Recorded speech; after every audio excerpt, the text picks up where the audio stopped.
Mehar B section थाने जी हद में नामालूम चोरन पीस बेकरी की छत तोड़े कीमती सामान कैश रकम खणी फरार। तफ़सीलन मूजिब मेहड़ बी सेक्शन थाने जी हद नज़द एरी अस्पताल पीस बेकरी जे दुकान जे नामालूम चोर छत के तोड़े छत जूं सिरूं कढी छित के लगल फॉर्सलिंग कटे सीसीटीवी जूं तारूं कटे वरी चालाकी सां बेकरी में पयल कीमती सामान ऐं रोक रकम चोरी करे वापस छत मां निकरी फरार थी विया।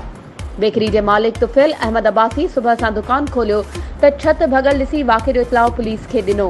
पुलिस वाक़े वारे हंधि पहुची चोरी जा तफ़सील वठी रवाना आहे। रोज़ चोरन ऐं फोरन मेहड़ में कारोबार करण मुश्किल करे ॾिनो आहे। बेकरी मालिक तुफैल अहमद अब्बासी चोरी थियल सामान ऐं रक़म वापस न कराए त भरपूर एहतजाज कंदासीं।